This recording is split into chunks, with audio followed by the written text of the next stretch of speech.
સુરતમાં ઉધના વિસ્તારમાં આવેલ ઓફિસમાં મિત્ર દ્વારા જ મિત્ર પર ઘાતક હથિયાર વડે જીવલેણ હુમલો કરનાર આરોપીની ઉધના પોલીસે ગણતરીના કલાકોમાં જ ધરપકડ કરી આગળની કાર્યવાહી હાથ ધરી છે. સુરતના ઉધના વિસ્તારમાં આવેલા દત્ત કુટીર ખાતે ગતરોજ જીવલેણ હુમલાની ઘટના બની હતી. દત્ત કુટીર સોસાયટીમાં રહેતા રાહુલ જાદવ ઉપર તેના જ મિત્ર કિરણ આહિરે દ્વારા ઘાતક હથિયાર વડે હુમલો કરવામાં આવ્યો હતો. જે હુમલાની ઘટનામાં ગંભીર રીતે ઇજાગ્રસ્ત રાહુલ જાદવને સારવાર અર્થે સુરત નવી સિવિલ હોસ્પિટલ ખસેડી આગળની તપાસ ઉધના પોલીસે હાથ ધરી હતી. ઉધના પોલીસ મથકના જણાવ્યા મુજબ ઉધનાની દત્ત કુટીર સોસાયટીમાં આવેલ એક ઓફિસમાં રાહુલ જાદવ અને તેનો મિત્ર કિરણ આહિરે પોતાના અન્ય મિત્રો સાથે બેઠા હતા. તે દરમિયાન સોફા ઉપર બેઠેલા કિરણ આહિરે રાહુલ જાદવ પર ઘાતક હથિયાર વડે જીવલેણ હુમલો કર્યો હતો.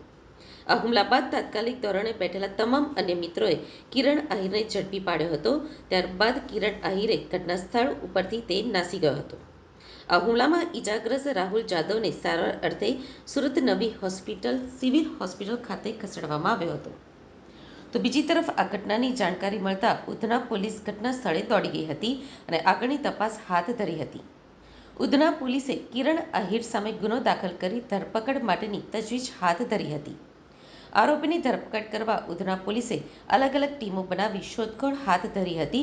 જ્યાં ઉધના પોલીસની ટીમે ગણતરીના કલાકોમાં જ આરોપીને ઝડપી પાડી જેલના સળિયા ગણતો કર્યો હતો.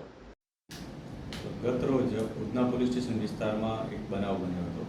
આ બનાવમાં હકીકત એ મુજબ છે કે ગઈકાલે 30 તારીખના 4:30 થી 5 વાગ્યાની આસપાસ 5-6 મિત્રો બેસી રહ્યા હતા એમની ઓફિસમાં. એ દરમિયાન ફરિયાદી રાહુલ જાદવને એની સાથે બેસેલા એક મિત્ર એના એવા કિરણ આહિરે પોતાના પાસે રહેલું એક ચાકુ હતું એ કાઢી અને સીધું એના હાથમાં મારી દીધું હતું અને ખૂબ જ ગંભીર ઈજા પહોંચાડી. એ બનાવ અનુસંધાને પોલીસે ગુનો રજીસ્ટર કર્યો હતો. હાલ જે ફરિયાદી છે એની સારવાર ચાલુ છે. પોલીસે આરોપીની ધરપકડ કરી લીધેલ છે અને અત્યારે પોલીસ કસ્ટડીમાં છે. સાહેબ, મારવાનું કારણ શું? આ સમગ્ર બનાવમાં જે ફરિયાદીએ પોલીસને એવું જણાવ્યું છે કે આજથી 7 વર્ષ પહેલાં ફરિયાદીએ આ જે આરોપી છે આરોપીને એના ફરિયાદીના મધરને કંઈક અપશબ્દો બોલ્યા હતા આરોપીએ. તેથી આરોપીને એ વખતે ફરિયાદીએ થપ્પડ મારી દીધી હતી, જેનું અદાવત રાખીને ગઈકાલે આ બનાવ બન્યો હોવાનું ફરિયાદી પોલીસને જણાવ્યું. સાહેબ, આરોપી કોણ છે અને ભોગ બનનાર શું વ્યવસાય સાથે સંકળાયેલો છે? આરોપી કિરણ આહિરે કરીને છે. એ ફરિયાદીનો મિત્ર જ છે, એની સાથે જ બેસી રહેતા હતા. ગઈકાલે જે બનાવ બન્યો એ ફરિયાદીની પોતાની કોઈ ઓફિસ છે, એમાં બધા મિત્રો એના બેસી રહ્યા હતા. એટલે એકબીજા સાથે ખૂબ જ ઘણા સમયથી એકબીજાને ઓળખે છે, એકબીજાના સંપર્કમાં છે. આ ઉપરાંત જે ફરિયાદી છે એ યુટ્યુબ ઉપર ચેનલ ચલાવે છે, પત્રકારત્વ તરીકેનું પણ ચેનલ ચલાવે છે એવા મેસેજ છે. આ તમામ બાબતો પોલીસ વેરીફાઈ કરી રહી છે કે ખરેખર શું બનાવ હતો, આમાં મુખ્ય અદાવત શું હતી, આ તમામ પાસા ઉપર પોલીસ તપાસ કરી રહી છે. સાહેબ, આટલા વર્ષ પછી હુમલા કરવાનું કારણ શું? અગાઉ શું પ્રયાસો થયા હતા અને ઘટના કંઈ સીસીટીવીમાં બી કેદ થઈ જવા પામ્યું છે? આ સમગ્ર ઘટના સીસીટીવીમાં કેદ થયેલ છે, પરંતુ જે બનાવ બન્યો છે એમાં જે અદાવતનું વાત કરી છે 7 વર્ષ અગાઉનો એ લોકો બંને વચ્ચે કોઈ ઇસ્યુ થયો હતો એ બાબતનું છે.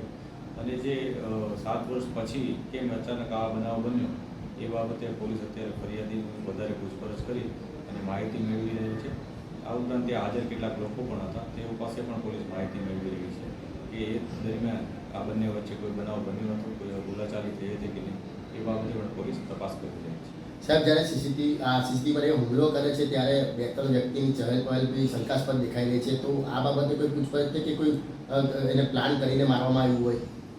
પોલીસ આ તમામ એંગલથી તપાસ કરી રહ્યા છે કે ખરેખર આ બનાવમાં આ વ્યક્તિ એકલો સામેલ છે કે એની સાથે અન્ય પણ કોઈ મેળાપીપણામાં છે કે નહીં. કેમ કે જે લોકો બેસી રહ્યા હતા એ તમામ એકબીજાના સંપર્કમાં અને ખૂબ જ સારા મિત્રો હોવાનું પોલીસને અત્યારે માહિતી મળી છે. તો આરોપીની પૂછપરછમાં જાણવા મળ્યું હતું કે 7 વર્ષ અગાઉ આરોપી કિરણ આહિરે ઇજાગ્રસ્ત રાહુલ જાદવની માતાને ગાળો ભાંડી અભદ્ર વર્તન કર્યું હતું, જેથી જે તે સમયે રાહુલ જાદવે ઠપકો આપી લાફો માર્યો હતો. 7 વર્ષ અગાઉ બનેલી આ ઘટનાની અદાવત રાખી કિરણે રાહુલ ઉપર હુમલો કર્યો હોવાની હકીકત પોલીસ તપાસમાં સામે આવી હતી. કિરણ આહિરે સાથે આ હુમલામાં તેના અન્ય મિત્રો પણ સામેલ છે કે કેમ તેની વધુ તપાસ ઉધના પોલીસ કરી રહી છે.